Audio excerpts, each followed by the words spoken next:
To all the members of HSMA and the new recruits, I heard there are new recruits, welcome and thank you for having us. So I'd just like to start any conversation when it comes to tourism with a little baseline for all of you so that we understand each other, you understand where the Department of Tourism National Capital Region is coming from and how we operate. So let's start. So we always start with the legal framework. Of course, anything that the government does must be anchored on what we are allowed to be and mandated by law. So there are three laws that govern tourism development in any regional office. So, of course, the first one, mas matanda to ng konti, slightly, 7160, is the Local Government Code of 1990. The Republic Act 9593 is the Tourism Act of 2009, which is our Bible. And of course, the very new minted executive order during the pandemic was EO number 138, or the execution of the Mandanas Garcia ruling. We created 6 hubs. And as you know, on May 28, we have launched the Business Hub of Makati. And on July 6, we have launched the Cultural Hub of Manila. Secretary Frasco herself is pushing for the launch of the remaining hubs, hopefully within the year or Q1 of the next year.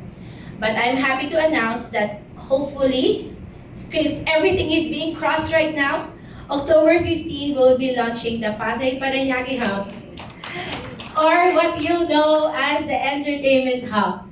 So it will encompass our airports, hopefully in line with what the Department of Transportation and Department of Foreign Affairs is also doing, is looking at layover tours.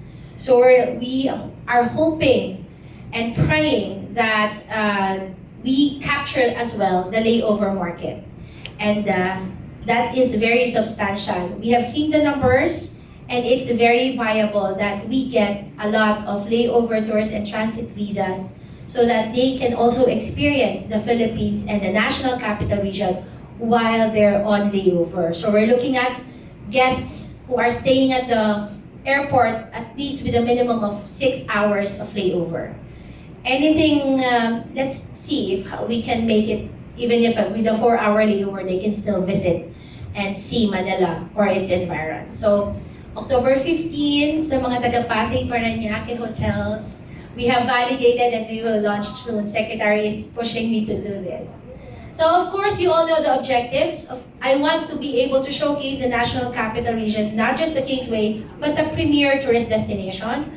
Provide our DIY tourists with an easy do-it-yourself tour that they know using a platform, a digital platform that is required at the times. And of course, create that seamless, hopefully seamless,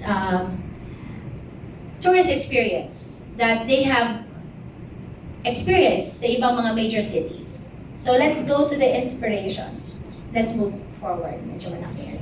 So we're leveraging on revenge travel, as I mentioned before. Mandanas Garcia ruling technically just elevates the evolution of tourism development, product and marketing promotions to the LGU with us. And we want to go back to this scenario. The left-hand side of the graph shows you 2019 data. The blue bar is same-day arrivals, and the orange bar is overnight. So of course, mas concerned tayo sa overnight arrivals, di ba? And we want to go to that. And we understand that with any technological innovation, kailangan and devolution, we need digital solutions.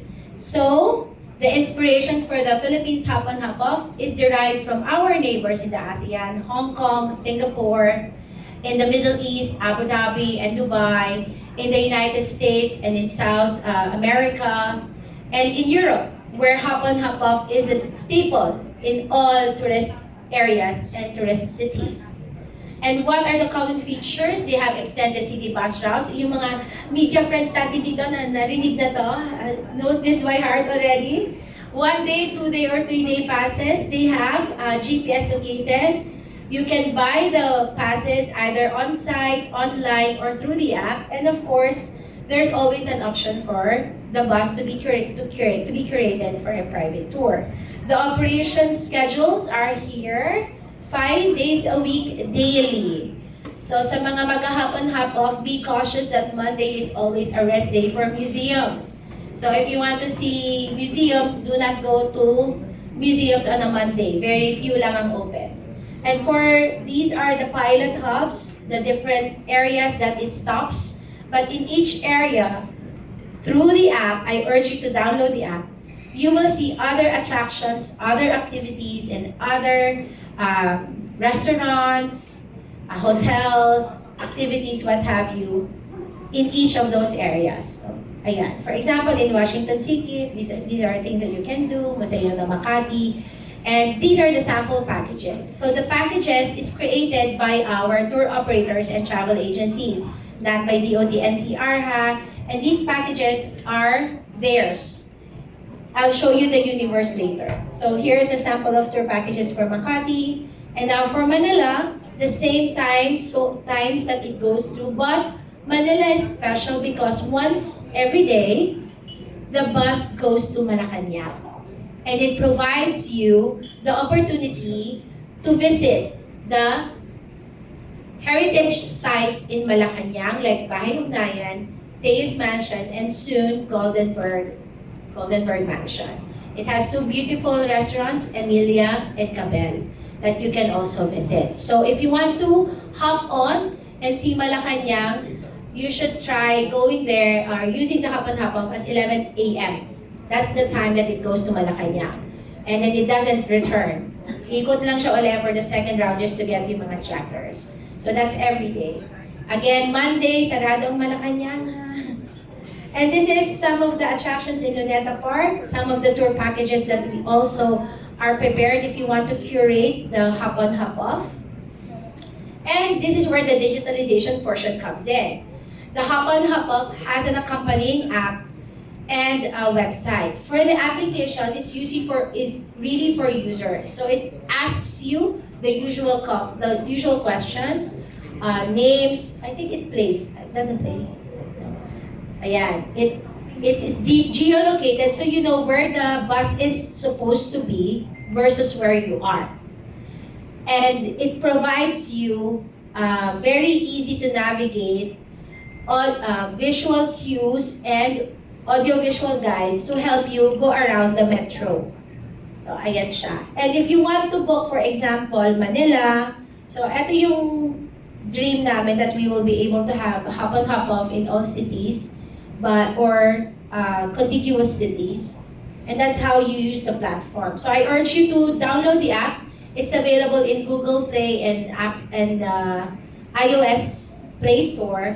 Navigate through it. Let me know if there's many other things that you want to see in it, how I could improve it, so that together as the user, as the owner of this program, we can make it better. So this is how you see it. Right now, we're only offering Metro Manila, City of Manila, and Makati. So some of you may have seen the ramp buses elsewhere. If it's not in Manila and Makati, it's not operating as a hop on hop off po. Ayan. So this naman po is the dashboard for tour operators and travel agencies. As mentioned, may curated tour ang hop on hop off. So if the passenger books a curated tour, it automatically goes to the account of the tour operator who created or crafted the tour packages, and didiretso na sa kanila yung request for tours. Okay po ba?